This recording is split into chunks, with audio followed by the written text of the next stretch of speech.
ಸ್ನೇಹಿತರಿಗೆ ತರಗತಿಗೆ ಸ್ವಾಗತ. ತರಗತಿ ಪ್ರಾರಂಭ ಮಾಡೋಕ್ಕಿಂತ ಮುಂಚಿತವಾಗಿ ನಮ್ಮ ಒಂದು ಯೂಟ್ಯೂಬ್ ಚಾನಲ್ಗೆ ಸಬ್ಸ್ಕ್ರೈಬ್ ಆಗಿ ಜೊತೆಗೆ ಪ್ರತಿನಿತ್ಯ ತರಗತಿಗಳನ್ನು ವೀಕ್ಷಿಸಿ ಎನ್ನುತ್ತಾ ಇವತ್ತಿನ ತರಗತಿಯನ್ನು ಪ್ರಾರಂಭ ಮಾಡ್ತಾ ಹೋಗ್ತೀನಿ. ನಿನ್ನೆಯ ತರಗತಿಯೊಳಗೆ ಏನು ಮಾಡ್ತಾ ಇದ್ವಿ, ಭಾಗ 1ರ ಬಗ್ಗೆ ಏನು ಮಾಡ್ತಾ ಹೋದ್ವಿ, ಚರ್ಚೆನ ಮಾಡ್ತೀವಿ. ಭಾಗ 1ರಲ್ಲಿ 1ರಿಂದ 4 ವಿಧಿಗಳ ಬಗ್ಗೆ ಏನು ಮಾಡ್ತಾ ಹೋದ್ವಿ, 50 MCQಗಳ ಬಗ್ಗೆ ಚರ್ಚೆನ ಮಾಡ್ತಾ ಹೋದ್ವಿ. ಇವತ್ತಿನ ತರಗತಿಯೊಳಗೆ ಏನು ಮಾಡ್ತಾ ಹೋಗ್ತೀವಿ, ಭಾಗ 2.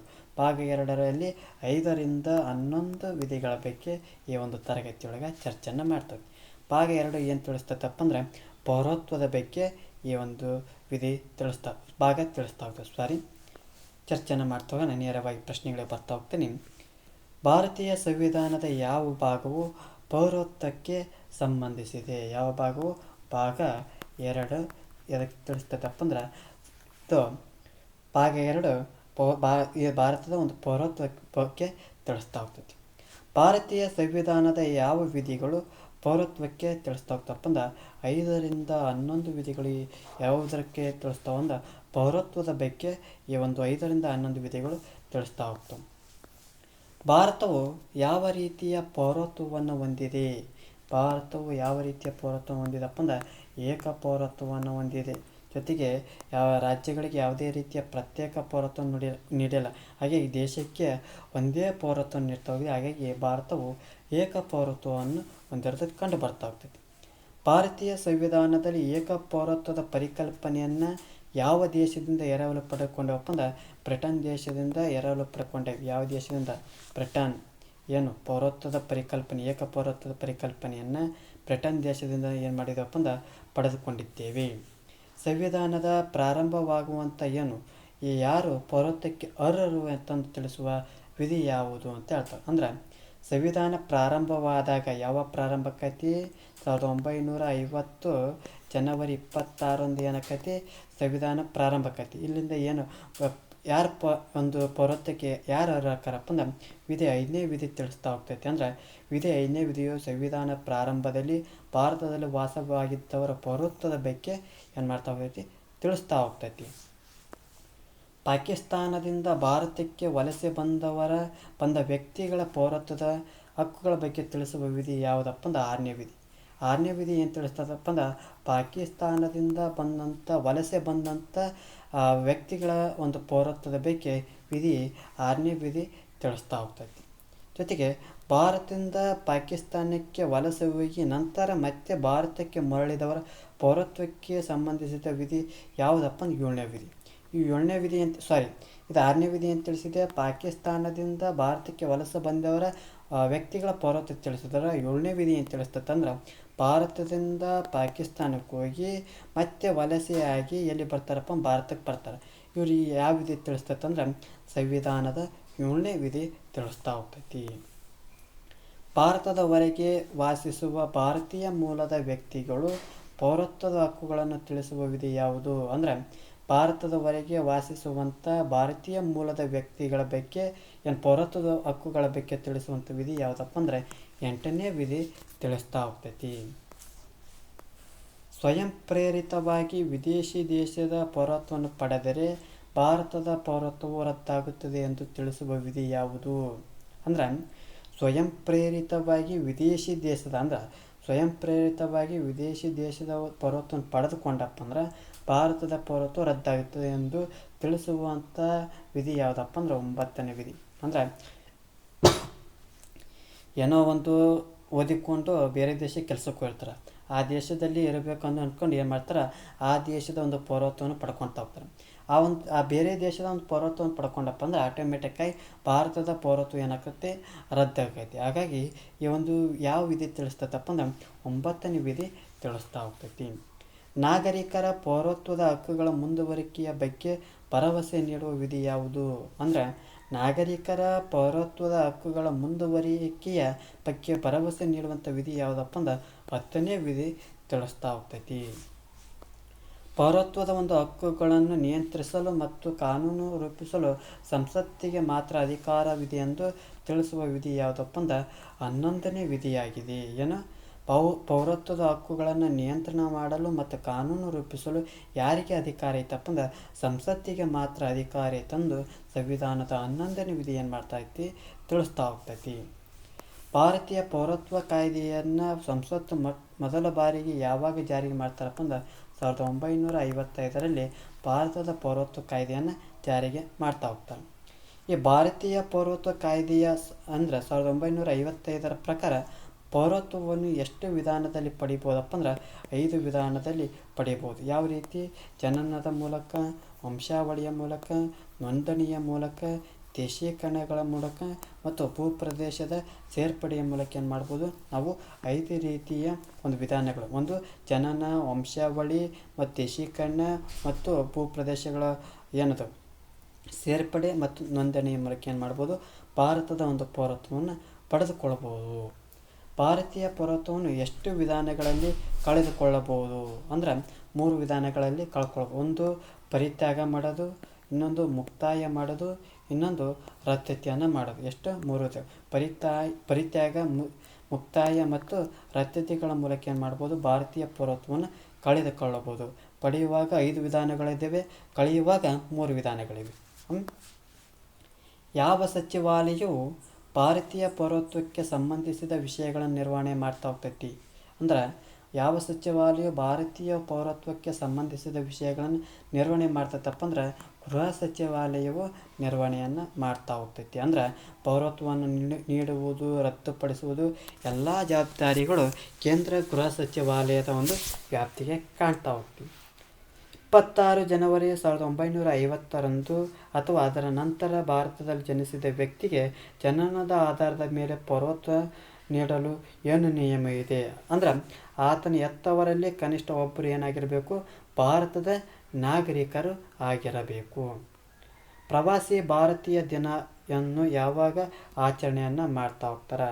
ಜನವರಿ 9ನೇ ತಾರೀಕನ ಪ್ರವಾಸಿ ಭಾರತೀಯ ದಿನ ಅಂತ ಕರಿತಾರೆ. ಯಾಕಪ್ಪ ಅಂದ್ರೆ ಮಹಾತ್ಮ ಗಾಂಧೀಜಿಯವರು 1915 ಜನವರಿ 9 ಏನು ಮಾಡ್ತಾ ಹೋಗ್ತಾರೆ ದಕ್ಷಿಣ ಆಫ್ರಿಕಾದಿಂದ ಭಾರತಕ್ಕೆ ಏನು ಮಾಡ್ತಾ ಹೋಗ್ತಾರೆ ಇದರ ಒಂದು ಸವಿ ನೆನಪಿಗೆ ಏನು ಮಾಡ್ತಾ ಹೋಗ್ತಾರೆ ಜನವರಿ 9 ಪ್ರವಾಸಿ ಭಾರತೀಯ ದಿನ ಅಂತ ಕರಿತಾ ಹೋಗ್ತಾರೆ. 1920ರಿಂದ 1947ರ ಅವಧಿಯನ್ನು ಗಾಂಧಿ ಯುಗ ಅಂತಂದು ಕರಿತಾ ಹೋಗ್ತಾರೆ. ಈ ಗಾಂಧಿ ಯುಗದ ಬಗ್ಗೆ ಸಾಕಷ್ಟು ತರಗತಿಯನ್ನು ಮಾಡ್ತಾ ಹೋಗಿದ್ದೇನೆ, ಮುಂದೆ ಬರ್ತಾ ಹೋಗ್ತೈತಿ. ಯಾವ ಸಮಿತಿಯ ಶಿಫಾರಸ್ಸಿನ ಮೇರೆಗೆ ಪ್ರವಾಸಿ ಭಾರತೀಯ ದಿನವನ್ನು ಆಚರಿಸಲು ಪ್ರಾರಂಭ ಮಾಡ್ತಾ ಹೋಗ್ತದೆ ಅಂದ್ರೆ ಜನವರಿ 9 ಪ್ರವಾಸಿ ಭಾರತೀಯ ದಿನ ಅಂತಂದು ಆಚರಣೆ ಮಾಡೋಕ್ಕೆ ಯಾವ ಸಮಿತಿ ಶಿಫಾರಸು ಮಾಡ್ತೈತಪ್ಪ ಅಂದ್ರೆ ಎಲ್.ಎಂ. ಸಿಂಘ್ವಿ ಸಮಿತಿ ಏನು ಮಾಡ್ತಾ ಹೋಗ್ತೈತಿ ಶಿಫಾರಸು ಮಾಡ್ತಾ ಹೋಗ್ತೈತಿ. ನಾಗರಿಕ ತಿದ್ದುಪಡಿ ಕಾಯ್ದೆ CAA ದೇಶಾದ್ಯಂತ ಜಾರಿಗೆ ಬಂದ ಇತ್ತೀಚಿನ ವರ್ಷ ಯಾವುದು ಅಂದ್ರೆ 2019 ಅಂದ್ರೆ CAA ಅನ್ನೋದು 2019 ಏನು ಮಾಡ್ತಾ ಹೋಗ್ತಾರೆ ಅಂಗೀಕಾರವನ್ನು ಮಾಡ್ತಾ ಹೋಗ್ತಾರೆ. ಅದರ ನಿಯಮಗಳನ್ನು ಯಾವಾಗ ಜಾರಿಗೆ ತರ್ತಾರಪ್ಪ ಅಂದ್ರೆ 2024 ಜಾರಿಗೆ ತರ್ತಾ ಹೋಗ್ತಾರೆ. ಇದು ಅಂಗೀಕಾರ, ಇದು ಜಾರಿಗೆ. ಯಾವುದು?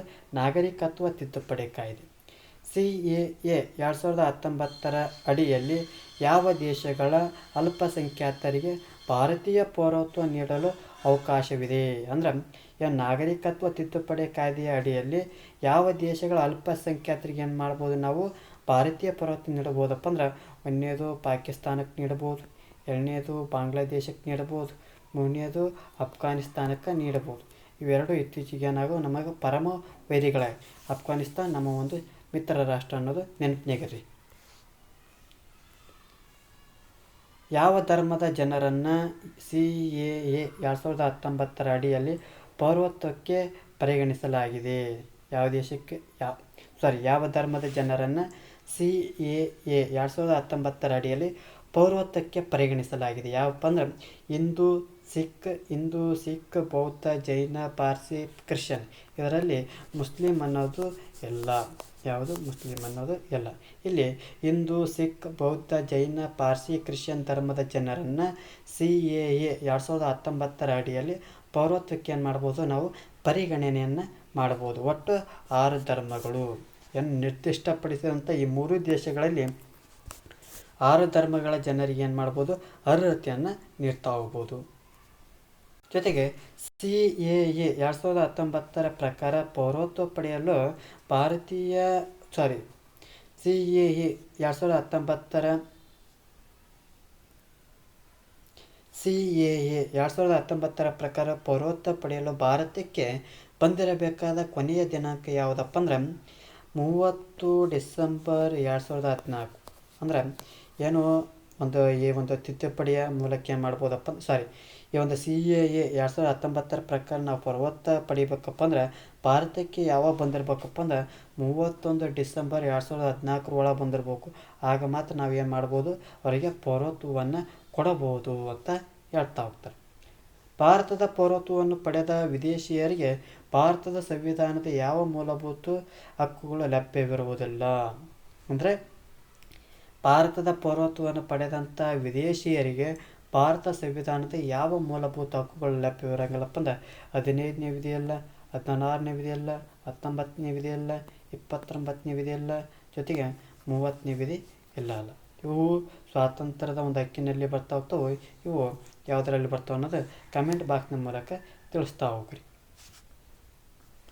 ಒಬ್ಬ ವ್ಯಕ್ತಿಯು ದೇಶದ್ರೋಹದ ಒಂದು ಕೆಲಸದಲ್ಲಿ ತೊಡಗಿದ್ದರೆ ಆತನ ಪೌರತ್ವವನ್ನು ರದ್ದುಗೊಳಿಸುವ ಹಕ್ಕು ಯಾರಿಗೈತಪ್ಪ ಅಂದ್ರೆ ಕೇಂದ್ರ ಸರ್ಕಾರಕ್ಕೆ ಐತಿ. ಅಂದ್ರೆ ಕೇಂದ್ರ ಸರ್ಕಾರವು ವಂಚನೆ, ದೇಶದ್ರೋಹ ಅಥವಾ ಸಂವಿಧಾನಕ್ಕೆ ಅಪ್ರಾಮಾಣಿಕತೆ ತೋರಿದಪ್ಪ ಅಂದ್ರೆ ಅವನ ಒಂದು ಪೌರತ್ವವನ್ನು ಏನು ಮಾಡ್ಬೋದು, ರದ್ದು ಮಾಡಬಹುದು. ಯಾವ ದೇಶದಲ್ಲಿ ದ್ವಿಪೌರತ್ವ ವ್ಯವಸ್ಥೆ ಇದೆ? ಈ ಒಂದು ಆಯ್ಕೆಯೊಳಗೆ ಯಾವ ದೇಶದೊಳಗೆ ದ್ವಿಪೌರತ್ವ ಐತಪ್ಪ ಅಂದ್ರೆ ಅಮೇರಿಕ ದೇಶದೊಳಗೆ ಏನೈತಿ, ದ್ವಿಪೌರತ್ವವನ್ನು ನೋಡ್ತಾ, ದೇಶಕ್ಕೆ ಒಂದು ಮತ್ತು ರಾಜ್ಯಕ್ಕೆ ಒಂದು ದ್ವಿಪೌರತ್ವವನ್ನು ನೋಡ್ತಾ ಹೋಗ್ತೀವಿ. ಆದರೆ ಇಡೀ ಭಾರತಕ್ಕೆ ಏಕಪೌರತ್ವವನ್ನು ಕಾಣ್ತಾ ಹೋಗ್ತೀವಿ. ಜೊತೆಗೆ ಸ್ವಿಟ್ಜರ್ಲ್ಯಾಂಡಲ್ಲಿ ಕೂಡ ದ್ವಿಪೌರತ್ವವನ್ನು ಕಾಣ್ತಾ ಹೋಗ್ತೀವಿ. ಭಾರತದ ಮೊದಲ ನಾಗರಿಕ ಎಂದು ಯಾರನ್ನು ಕರೀತಾರೆ? ಭಾರತದ ಮೊದಲ ಫಸ್ಟ್ ಸಿಟಿಜನ್ ಆಫ್ ಇಂಡಿಯಾ ಅಂತ ಯಾರು ಕರಿತಪ್ಪ ಅಂದ್ರೆ ರಾಷ್ಟ್ರಪತಿ ಅವರನ್ನ ಕರಿತಾ ಹೋಗ್ತೀವಿ. ರಾಜ್ಯದ ಮೊದಲ ನಾಗರಿಕ ಯಾರಪ್ಪ ಅಂದ್ರೆ ರಾಜ್ಯಪಾಲರು ಅಂತ ಕರಿತಾ ಹೋಗ್ತೀವಿ. 52ನೇ ವಿಧಿ ರಾಷ್ಟ್ರಪತಿಗಳ ಬಗ್ಗೆ ತಿಳಿಸ್ತಾ ಹೋಗ್ತೈತಿ. 53 ಮತ್ತು 54ನೇ ವಿಧಿಗೆ ರಾಷ್ಟ್ರಪತಿಗಳ ಚುನಾವಣೆಗಳ ಬಗ್ಗೆ ತಿಳಿಸ್ತಾ ಹೋಗ್ತೈತಿ. OCI ಎಂದರೇನು? OCI ಅಂದ್ರೇನು? ಓವರ್ಸೀಸ್ ಸಿಟಿಜನ್ ಆಫ್ ಇಂಡಿಯಾ ಅಂತ ಕರಿತಾ ಹೋಗ್ತೀವಿ. ಏನು OCI ಅಂದ್ರೇನು? ಓವರ್ಸೀಸ್ ಸಿಟಿಜನ್ ಆಫ್ ಇಂಡಿಯಾ ಅಂತ ಕರಿತಾರೆ. ಅಂದರೆ ವಿದೇಶದಲ್ಲಿ ವಾಸಿಸುವ ಭಾರತೀಯ ಮೂಲದವರಿಗೆ ನೀಡಲಾಗುವಂಥ ಕಾರ್ಡ್ ಅಂತ ಕರಿತಾ ಹೋಗ್ತೀವಿ. ಏನು ಈ OCIನ ಯಾರಿಗೆ ನೀಡ್ತಾ ಹೋಗ್ತಾರಪ್ಪ ಅಂದ್ರೆ ವಿದೇಶದಲ್ಲಿ ವಾಸಿಸುವಂಥ ಭಾರತೀಯ ಮೂಲದ ನಿವಾಸಿಗಳಿಗೆ ಏನು ಮಾಡ್ತಾ ಹೋಗ್ತಾರೆ, ಈ OCIನ ಕಾರ್ಡನ್ನು ನೀಡ್ತಾ ಹೋಗ್ತಾರೆ. ಯಾವ ವರ್ಷದಲ್ಲಿ PIO ಮತ್ತು OCI ಕಾರ್ಡ್ಗಳನ್ನು ಒಂದಾಗಿ ವಿಲೀನಗೊಳಿಸ್ತಾ ಹೋಗ್ತಾರೆ? ಅಂದ್ರೆ PIO ಮತ್ತು OCI ಬದಲಿಗೆ ಸಪ್ರೇಟ್ ಇದ್ವು. ಯಾವಾಗ ವಿಲೀನ ಮಾಡ್ತಾರಪ್ಪ ಅಂದರೆ 2015ರಲ್ಲಿ ಈ PIO ಮತ್ತು OCI ಕಾರ್ಡ್ಗಳನ್ನು ವಿಲೀನವನ್ನು ಮಾಡ್ತಾ ಹೋಗ್ತಾರೆ. ದೇಶೀಕರಣದ ಮೂಲಕ ಪೌರತ್ವ ಪಡೆಯಲು ಒಬ್ಬ ವಿದೇಶಿ ವ್ಯಕ್ತಿ ಕನಿಷ್ಠ ಎಷ್ಟು ವರ್ಷ ಭಾರತದಲ್ಲಿ ವಾಸಿಸಿರಬೇಕು? ಅಂದ್ರೆ ದೇಶೀಕರಣದ ಮೂಲಕ ಭಾರತ ದೇಶದ ಒಂದು ಪೌರತ್ವವನ್ನು ಪಡಿಬೇಕಾದ್ರೆ ಭಾರತದಲ್ಲಿ ಎಷ್ಟು ವರ್ಷಗಳ ಕಾಲ ವಾಸಿಸಿರ್ಬೇಕಪ್ಪ ಅಂದ್ರೆ ಒಟ್ಟು 12 ವರ್ಷಗಳ ಕಾಲ, ಒಟ್ಟು ಅವಧಿಯಲ್ಲಿ ಕನಿಷ್ಠ ಏನು ಮಾಡಿರಬೇಕು, 11 ವರ್ಷಗಳ ಕಾಲ ಏನು ಮಾಡಿರಬೇಕು, ಭಾರತದಲ್ಲಿ ಏನು ಮಾಡಿರಬೇಕು, ವಾಸ ಮಾಡಿರಬೇಕು. ನೋಂದಣಿ ಮೂಲಕ ಪೌರತ್ವಕ್ಕೆ ಅರ್ಜಿ ಸಲ್ಲಿಸುವ ಮುನ್ನ ಒಬ್ಬ ವ್ಯಕ್ತಿ ಎಷ್ಟು ವರ್ಷ ಭಾರತದಲ್ಲಿ ವಾಸವಾಗಿರಬೇಕು? ಅಂದ್ರೆ ನೋಂದಣಿ ಮೂಲಕ ಏನಾದರೂ ನೀವು ಭಾರತದ ಪೌರತ್ವ ಪೌರತ್ವಕ್ಕೆ ಅರ್ಜಿ ಸಲ್ಲಿಸ್ಬೇಕಪ್ಪ ಅಂದ್ರೆ ಭಾರತದಲ್ಲಿ ಎಷ್ಟು ವರ್ಷಗಳ ಕಾಲ ವಾಸ ಮಾಡಿರ್ಬೇಕಪ್ಪ ಅಂದ್ರೆ 7 ವರ್ಷಗಳ ಕಾಲ. ದೇಶೀಕರಣದ ಮೂಲಕ 12 ವರ್ಷಗಳ ಕಾಲ, ನೋಂದಣಿಯ ಮೂಲಕ 7 ವರ್ಷಗಳ ಕಾಲ ಏನು ಮಾಡಿರಬೇಕು, ಭಾರತದಲ್ಲಿ ವಾಸ ಮಾಡಿರಬೇಕು. ಯಾವುದಾದರೂ ಹೊಸ ಭೂಪ್ರದೇಶವು ಭಾರತದ ಒಕ್ಕೂಟಕ್ಕೆ ಸೇರಿದರೆ ಅಲ್ಲಿನ ಜನರಿಗೆ ಪೌರತ್ವವನ್ನು ಹೇಗೆ ನೀಡಲಾಗುತ್ತದೆ? ಅಂದ್ರೆ ಯಾವುದಾದರೂ ಹೊಸ ಭೂಪ್ರದೇಶವು ಭಾರತದ ಒಕ್ಕೂಟಕ್ಕೆ ಸೇರಿದಪ್ಪ ಅಂದ್ರೆ ಅಲ್ಲಿನ ಜನರಿಗೆ ಪೌರತ್ವ ಹೇಗೆ ನೀಡುತ್ತಪ್ಪ ಅಂದ್ರೆ ಸ್ವಯಂಚಾಲಿತವಾಗಿ ಕೇಂದ್ರ ಸರ್ಕಾರದ ಅಧಿಸೂಚನೆಯ ಮೂಲಕ, ಅಂದ್ರೆ ಭೂಪ್ರದೇಶದ ಸೇರ್ಪಡೆಯ ಮೂಲಕ ಆ ಪ್ರದೇಶದ ಒಂದು ಜನರಿಗೆ ಏನು ಮಾಡ್ತಾ ಹೋಗ್ತಾರೆ, ಭಾರತ ಸರ್ಕಾರವೇ ಪೌರತ್ವವನ್ನು ಘೋಷಣೆಯನ್ನು ಮಾಡ್ತಾ ಹೋಗ್ತದೆ. ಉದಾಹರಣೆಗೆ ಪಾಂಡಿಚೇರಿಯನ್ನು ನೋಡ್ತಾ ಹೋಗ್ಬೋದು. NRCಯ ಪೂರ್ಣ ರೂಪವೇನು? NRCಯ ಪೂರ್ಣ ರೂಪ ನ್ಯಾಷನಲ್ ರಿಜಿಸ್ಟರ್ ಆಫ್ ಸಿಟಿಜನ್ಸ್ ಅಂತ ಕರಿತೀವಿ. National register of citizen. NRC ಅಂದ್ರೆ ಭಾರತದ ಕಾನೂನುಬದ್ಧ ನಾಗರಿಕರನ್ನು ಗುರುತಿಸುವ ರಾಷ್ಟ್ರೀಯ ನಾಗರಿಕರ ನೋಂದಣಿ ಪಟ್ಟಿ ಅಂತ ಕರಿತಾ ಹೋಗ್ತೀವಿ. ಏನು NRC ಅಂದ್ರೆ ನ್ಯಾಷನಲ್ ರಿಜಿಸ್ಟರ್ ಆಫ್ ಸಿಟಿಜನ್ಸ್ ಅಂತ ಕರಿತಾ ಹೋಗ್ತೀವಿ. ಭಾರತದ ಯಾವ ರಾಜ್ಯದಲ್ಲಿ ಮೊದಲ ಬಾರಿಗೆ NRC national register of citizen ಅಂತ ಎಲ್ಲಿ ನವೀಕರಣ ಮಾಡ್ತಾ ಹೋಗ್ತಪ್ಪ ಅಂದ್ರೆ ಅಸ್ಸಾಂ ರಾಜ್ಯದೊಳಗೆ ಮಾಡ್ತಾ ಹೋಗ್ತೀವಿ. ಎಲ್ಲಿ? ಅಸ್ಸಾಂ ರಾಜ್ಯದೊಳಗೆ. ಯಾವ ವಿಧಿಯು ಭಾರತೀಯ ಸಂಸತ್ತಿಗೆ ಪೌರತ್ವದ ನಿಯಮಗಳನ್ನು ಬದಲಾಯಿಸುವಂಥ ಸಂಪೂರ್ಣ ಹಕ್ಕನ್ನು ನೀಡ್ತಾ ಹೋಗ್ತದಪ್ಪ ಅಂದ್ರೆ ವಿಧಿ 11ನೇ ವಿಧಿ ತಿಳಿಸ್ತಾ ಹೋಗ್ತೈತಿ. ಏನು? ಭಾರತೀಯ ಸಂಸತ್ತಿಗೆ ಪೌರತ್ವದ ನಿಯಮಗಳನ್ನು ಬದಲಾಯಿಸುವಂಥ ಸಂಪೂರ್ಣ ಯಾವ ವಿಧಿ ತಿಳಿಸ್ತದಪ್ಪ ಅಂದ್ರೆ 11ನೇ ವಿಧಿ ತಿಳಿಸ್ತಾ ಹೋಗ್ತೈತಿ. ಒಬ್ಬ ಭಾರತೀಯ ನಾಗರಿಕನು ಸತತವಾಗಿ ಎಷ್ಟು ವರ್ಷಗಳ ಕಾಲ ವಿದೇಶದಲ್ಲಿ ನೆಲೆಸಿದರೆ ಆತನ ಪೌರತ್ವ ರದ್ದಾಗಬಹುದು? ಅಂದ್ರೆ ಒಬ್ಬ ಭಾರತೀಯ ಏನು ಮಾಡ್ತಾನೆ, ಬೇರೆ ದೇಶಕ್ಕೆ ಹೋಗ್ತಾನೆ. ಸರ್ಕಾರಕ್ಕೆ ಮಾಹಿತಿ ನೀಡದೆ ಸತತ 7 ವರ್ಷಗಳ ಕಾಲ ಭಾರತ ಹೊರಗೆ ವಾಸ ಬಿತ್ತಪ್ಪ ಅಂದ್ರೆ ಅವನ ಪೌರತ್ವ ಏನಾಕೈತಿ? ಕಳ್ಕೊಳ್ತಾ ಹೋಗ್ತೀವಿ. ಎಷ್ಟು? ಸರ್ಕಾರಕ್ಕೆ ಮಾಹಿತಿ ನೀಡದೆ ಸತತ 7 ವರ್ಷಗಳ ಕಾಲ ಭಾರತದ ಹೊರಗೆ ವಾಸವಿದ್ದರೆ ಅವನ ಪೌರತ್ವವನ್ನು ಏನು ಮಾಡ್ಬೋದು? ಕಳೆದುಕೊಳ್ಳಬಹುದು. ಭಾರತದ ನಾಗರಿಕರಲ್ಲದಿದ್ದರೂ ಭಾರತ ರತ್ನ ಪ್ರಶಸ್ತಿ ಪಡೆದ ಮೊದಲ ವಿದೇಶಿ ಪ್ರಜೆ ಯಾರು? ಭಾರತದ ನಾಗರಿಕರಲ್ಲದಿದ್ದರೂ ಭಾರತ ರತ್ನ ಪಡೆದಂಥ ವಿದೇಶಿ ಮೊದಲ ಪ್ರಜೆ ಯಾರಪ್ಪ ಅಂದ್ರೆ ಖಾನ್ ಅಬ್ದುಲ್ ಗಫಾರ್ ಖಾನ್ ಅಂತ ಕರಿತಾ ಹೋಗ್ತೀವಿ. ಇವನ್ನೇನಂತ ಕರಿತಾವಪ್ಪ ಅಂದ್ರೆ ಗಡಿ ಗಾಂಧಿ ಅಂತ ಕರಿತಾ ಹೋಗ್ತೀವಿ. ಯಾರನ್ನ? ಖಾನ್ ಅಬ್ದುಲ್ ಗಫಾರ್ ಖಾನ್. ಯಾವಾಗ ನೀಡ್ತಾವಪ್ಪ ಅಂದ್ರೆ 1987ರಲ್ಲಿ ಭಾರತ ರತ್ನ ನೀಡ್ತಾ ಹೋಗ್ತೀವಿ. ಯಾವ ವಿಧಿಯ ಪ್ರಕಾರ ವಿದೇಶಿ ಪೌರತ್ವ ಪಡೆದರೆ ಭಾರತೀಯ ಪೌರತ್ವ ಸ್ವಯಂಚಾಲಿತವಾಗಿ ಕೊನೆಗೊಳ್ತದಪ್ಪ ಅಂದ್ರೆ ವಿಧಿ 9ನೇ ವಿಧಿ ಕೊನೆಗೊಳ್ತಾ ಹೋಗ್ತೈತಿ. ಭಾರತದಲ್ಲಿ ಪೌರತ್ವಕ್ಕೆ ಸಂಬಂಧಿಸಿದಂತೆ ಕಾಯ್ದೆ ರೂಪಿಸಲು ರಾಜ್ಯ ಶಾಸಕಾಂಗಗಳಿಗೆ ಅಧಿಕಾರವಿದೆಯಾ ಅಂತ ಕೇಳ್ತಾ ಹೋಗ್ತಾರೆ. ಅಂದ್ರೆ ಭಾರತದಲ್ಲಿ ಪೌರತ್ವಕ್ಕೆ ಸಂಬಂಧಿಸಿದಂತೆ ಕಾಯ್ದೆ ರೂಪಿಸಲು ರಾಜ್ಯ ಶಾಸಕಾಂಗಗಳಿಗೆ ಅಧಿಕಾರವೈತಿ ಅಂತ ಕೇಳ್ತಾರೆ. ಇಲ್ಲ, ಇದು ಕೇವಲ ಸಂಸತ್ತಿಗೆ ಮಾತ್ರ ಅಧಿಕಾರವಿರೋದು ಕಂಡುಬರ್ತದೆ. ಎಷ್ಟನೇ ವಿಧಿ ತಿಳಿಸ್ತೈತಿ? 11ನೇ ವಿಧಿ ತಿಳಿಸ್ತಾ ಹೋಗ್ತೈತಿ. ಇದು ಪೌರತ್ವವು ಕೇಂದ್ರ ಪಟ್ಟಿಯಲ್ಲಿ ಕಂಡು ಬರ್ತಾ ಹೋಗ್ತೈತಿ. ಹಾಗಾಗಿ ರಾಜ್ಯಗಳಿಗೆ ಯಾವುದೇ ರೀತಿಯ ಅಧಿಕಾರ ಇರಂಗಿಲ್ಲ. ಒಬ್ಬ ವ್ಯಕ್ತಿಯು ಸುಳ್ಳು ದಾಖಲೆಗಳನ್ನು ನೀಡಿ ಪೌರತ್ವ ಪಡೆದಿದ್ದಾನೆ ಎಂದು ಸಾಬೀತಾದರೆ ಸರ್ಕಾರ ಏನು ಮಾಡಬಹುದು? ಏನು ಮಾಡ್ಬೋದಪ್ಪ ಅಂದ್ರೆ ಪೌರತ್ವವನ್ನು ವಂಚನೆ ಆಧಾರದ ಮೇಲೆ ಏನು ಮಾಡ್ತಾ ಹೋಗ್ತಾರೆ? ರದ್ದುಗೊಳಿಸ್ತಾ ಹೋಗ್ತಾರೆ. ಆ ಪೌರತ್ವ ಕಾಯ್ದೆ 1955 ಸೆಕ್ಷನ್ 10 ಅಡಿಯಲ್ಲಿ ಏನು ಮಾಡ್ತಾ ಹೋಗ್ತಾರೆ? ಪೌರತ್ವವನ್ನು ಏನು ಮಾಡ್ತಾ ಹೋಗ್ತಾರೆ? ರದ್ದುಗೊಳಿಸ್ತಾ ಹೋಗ್ತಾರೆ. ಮೂಲ ಸಂವಿಧಾನದಲ್ಲಿ ಅಂದ್ರೆ 1950 ಕಾಮನ್ವೆಲ್ತ್ ಪೌರತ್ವದ ನಿಯಮವಿತ್ತೆ ಅಂತ ಕೇಳ್ತಾ ಹೋಗ್ತಾರೆ. ಹೌದು, ನಿಯಮವಿತ್ತು. ಏನು? ಆದರೆ 2003 ತಿದ್ದುಪಡಿಯಲ್ಲಿ ಇದನ್ನೇನು ಮಾಡ್ತಾ ಹೋಗ್ತಾರೆ? ಕಾಮನ್ವೆಲ್ತ್ ಪೌರತ್ವವನ್ನು ರದ್ದುಗೊಳಿಸ್ತಾ ಹೋಗ್ತಾರೆ. ಯಾವಾಗ? 2003ರಾಗ. ಭಾರತದಲ್ಲಿ ಮತದಾನ ಮಾಡುವ ಹಕ್ಕು ಯಾರಿಗೆ ಮಾತ್ರ ಇರುತ್ತದೆ? ಭಾರತದ ನಾಗರಿಕರಿಗೆ ಮಾತ್ರ. ಮತದಾನದ ಹಕ್ಕು 326 ಕೇವಲ ಭಾರತದ ಸಕ್ಷಮ ನಾಗರಿಕರಿಗೆ ಮಾತ್ರ ಲಭ್ಯವೈತಿ ಅಂತಂದು ಹೇಳ್ತಾ ಹೋಗ್ತಾರೆ. ಯಾವ ಪ್ರಮುಖ ಹುದ್ದೆಯನ್ನು ಹೊಂದಲು ಒಬ್ಬ ವ್ಯಕ್ತಿ ಕಡ್ಡಾಯವಾಗಿ ಭಾರತದ ನಾಗರಿಕನಾಗಿರಬೇಕು? ಏನು? ಯಾವ ಪ್ರಮುಖ ಹುದ್ದೆಯನ್ನು ಹೊಂದಲು ಒಬ್ಬ ವ್ಯಕ್ತಿ ಕಡ್ಡಾಯವಾಗಿ ಭಾರತದ ನಾಗರಿಕನಾಗಿರ್ಬೇಕಪ್ಪ ಅಂದ್ರೆ ಮೇಲಿನ ಎಲ್ಲ ಹುದ್ದೆಗಳು ಯಾವುದಪ್ಪ ಅಂದ್ರೆ ರಾಷ್ಟ್ರಪತಿ ಮತ್ತು ಉಪರಾಷ್ಟ್ರಪತಿಗಳ ಹುದ್ದೆ, ಸುಪ್ರೀಂ ಕೋರ್ಟ್ ನ್ಯಾಯಾಧೀಶರು, ರಾಜ್ಯಪಾಲರು ಮತ್ತು ಅಟಾರ್ನಿ ಜನರಲ್ರವರು ಈ ಒಂದು ಹುದ್ದೆಗಳಿಗೆ ಕಡ್ಡಾಯವಾಗಿ ಭಾರತದ ನಾಗರಿಕನಾಗಿರಬೇಕಾಗುತ್ತೆ. ಪಾಕಿಸ್ತಾನದಿಂದ ಭಾರತಕ್ಕೆ ವಲಸೆ ಬಂದವರ ಪೌರತ್ವಕ್ಕೆ ಸಂಬಂಧಿಸಿದಂತೆ ಪರ್ಮಿಟ್ ವ್ಯವಸ್ಥೆ ಜಾರಿಗೆ ಬಂದ ದಿನಾಂಕ ಯಾವುದು? ಪರ್ಮಿಟ್ ವ್ಯವಸ್ಥೆ ಯಾವ ಬರ್ತೈತಿ? 19 ಜುಲೈ 1948. ಪರ್ಮಿಟ್ ವ್ಯವಸ್ಥೆ ಯಾವ ಜಾರಿಗೆ ಬರ್ತೈತಿ? 19 ಜುಲೈ 1948ರಲ್ಲಿ ಜಾರಿಗೆ ಬರ್ತಾ ಹೋಗ್ತೈತಿ. ಭಾರತೀಯ ಮೂಲದ ವ್ಯಕ್ತಿಗಳು ಅಂದ್ರೆ PIO ಎಂದರೆ ಯಾರು? ಪ್ರಸ್ತುತ ವಿದೇಶಿ ಪೌರತ್ವ ಹೊಂದಿದ್ದು ಹಿಂದೆ ಭಾರತದ ಪಾಸ್ಪೋರ್ಟ್ ಹೊಂದಿದ್ದವರು ಅಥವಾ ಅವರ ಪೂರ್ವಜರು ಭಾರತವರಾಗಿದ್ದಾರೆ. ಅಂದ್ರೆ PIO ಅಂತ ನೋಡ್ತಾ ಹೋಗ್ತೀವಿ. PIO ಅಂದರೆ ಏನಪ್ಪ ಅಂದ್ರೆ ಭಾರತೀಯ ಮೂಲದ ವ್ಯಕ್ತಿಗಳು. ಅಂದ್ರೆ ಇವ್ರು ಏನಾಗ್ತಾರೆ, ಪ್ರೆಸೆಂಟ್ಲಿ ವಿದೇಶಿ ಪೌರತ್ವವನ್ನು ಪಡೆದಿರ್ತಾರೆ. ಆದ್ರೆ ಅವ್ರ ಹಿಂದೆ ಏನಾಗಿರ್ತಾರಪ್ಪ ಅಂದ್ರೆ ಭಾರತದ ಪಾಸ್ಪೋರ್ಟ್ ಹೊಂದಿದವರಾಗಿರ್ತಾರೆ. ಇಲ್ಲಾಂದ್ರೆ ಅವರ ಪೂರ್ವಜರು ಭಾರತದವರು ಆಗಿರೋದು ಕಂಡು ಬರ್ತಾ ಹೋಗ್ತೈತಿ. ಭಾರತದ ಪೌರತ್ವವನ್ನು ಹೊಂದಿರುವ ವ್ಯಕ್ತಿಯೊಬ್ಬರು ಭಾರತದ ಜೊತೆಗೆ ಇನ್ನೊಂದು ದೇಶದ ಪಾಸ್ಪೋರ್ಟ್ ಹೊಂದಿರಬಹುದೇ? ಅಂದ್ರೆ ಭಾರತದ ಪೌರತ್ವವನ್ನು ಹೊಂದಿರುವಂಥ ವ್ಯಕ್ತಿಯೊಬ್ಬರು ಭಾರತದ ಜೊತೆಗೆ ಇನ್ನೊಂದು ದೇಶದ ಪಾಸ್ಪೋರ್ಟ್ ಹೊಂದಿರಬಹುದೇ? ಯಾವುದೇ ರೀತಿ ಎಲ್ಲ ಸಾಧ್ಯ ಇಲ್ಲ, ಕಾನೂನುಬದ್ಧವಾಗಿ ಅವಕಾಶವಿಲ್ಲ ಅಂತಂದು ಹೇಳ್ಕೊಳ್ತಾ ಹೋಗ್ತೀವಿ. ಪೌರತ್ವ ಕಾಯ್ದೆ 1955ಕ್ಕೆ ಈವರೆಗೆ ಎಷ್ಟು ಬಾರಿ ತಿದ್ದುಪಡಿಗಳನ್ನು ಮಾಡಲಾಗಿದೆ? 6ಕ್ಕೂ ಹೆಚ್ಚು ಬಾರಿ ತಿದ್ದುಪಡಿಗಳನ್ನು ಮಾಡ್ತಾ ಹೋಗಿ. ಯಾವಾಗ?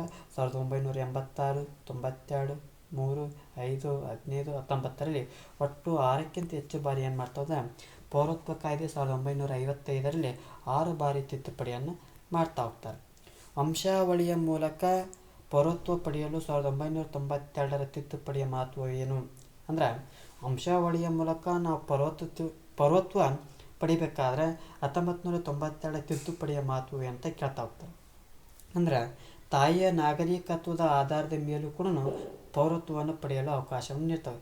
1992ರ ತಿದ್ದುಪಡಿಗೆ ಮುನ್ನ ಕೇವಲ ತಂದೆ ಭಾರತದ ನಾಗರಿಕನಾಗಿದ್ದರೆ ಮಾತ್ರ ಏನು ಮಾಡ್ತಾ ಹೋಗ್ತಿದ್ವಿ, ಮಗುವಿಗೆ ವಂಶಾವಳಿ ಪೌರತ್ವ ಸಿಗ್ತಿತ್ತು. ಆದರೆ 92ರ ನಂತರದಲ್ಲಿ ಲಿಂಗ ಸಮಾನತೆ ಅಂದರೆ ತಾಯಿಗೂ ಕೂಡ ಏನು ಮಾಡ್ಬೋದು, ನಾವು ಪೌರತ್ವವನ್ನು ನೀಡ್ತಾ ಹೋಗ್ಬೋದು. ಯಾವ ದೇಶಗಳ ನಾಗರಿಕರಿಗೆ ಭಾರತದ OCI overseas citizen of India card ಪಡೆಯಲು ಇರುವುದಿಲ್ಲ? ಪಾಕಿಸ್ತಾನ ಮತ್ತು ಬಾಂಗ್ಲಾದೇಶ. OCI PIO ಯಾವಾಗ ವಿಲೀನ ಮಾಡ್ತಾರಪ್ಪ ಅಂದ್ರೆ 2015 ವಿಲೀನ ಮಾಡ್ತಾರೆ. ಇದು ಭಾರತೀಯ ಮೂಲದ ನಿವಾಸಿಗಳು ಮತ್ತು ಇದು ಏನದು ನಾಗರಿಕರಿಗೆ ಅಂದ್ರೆ ಏನದು ವಲಸೆ ಹೋದಂಥ ನಾಗರಿಕರು ಯಾರಿಗೆ ನೀಡಂಗಿಲ್ಲಪ್ಪ ಅಂದ್ರೆ ಪಾಕಿಸ್ತಾನ ಮತ್ತು ಬಾಂಗ್ಲಾದೇಶದವರಿಗೆ ಭಾರತದ OCIನ ನೀಡಂಗಿಲ್ಲ, ಓವರ್ಸೀಸ್ ಸಿಟಿಜನ್ ಆಫ್ ಇಂಡಿಯಾ ಅಂತ ನೀಡಂಗೇ ಇಲ್ಲ. ಭಾರತದ ಪೌರತ್ವವನ್ನು ಸ್ವಯಂ ಪ್ರೇರಿತವಾಗಿ ತ್ಯಾಗ ಮಾಡುವುದನ್ನು ಏನೆಂದು ಕರೀತಾರೆ? ಪರಿತ್ಯಾಗ ಅಂತ ಕರೀತಾರೆ. ಏನಂತ ಕರೀತಾರೆ? ಪರಿತ್ಯಾಗ. 3 ರೀತಿ ಏನು ಮಾಡ್ಬೋದು, ರದ್ದು ಮಾಡ್ಬೋದು. ಒಂದು ಪರಿತ್ಯಾಗ, ಇನ್ನೊಂದು ಮುಕ್ತಾಯದ ಮೂಲಕ, ಇನ್ನೊಂದು ರದ್ದು ಮಾಡ್ಬೋದು. ಪಡಿಬೇಕಾದ್ರೆ 5 ರೀತಿ ಪೌರತ್ವವನ್ನು ಪಡಿಬೋದು. ಕೊನೆಯ ಪ್ರಶ್ನೆ, ಭಾರತದ ಪೌರತ್ವಕ್ಕೆ ಸಂಬಂಧಿಸಿದಂತೆ ಅಂತಿಮ ನಿರ್ಧಾರ ತೆಗೆದುಕೊಳ್ಳುವಂಥ ನ್ಯಾಯಾಂಗ ಸಂಸ್ಥೆ ಯಾವುದು?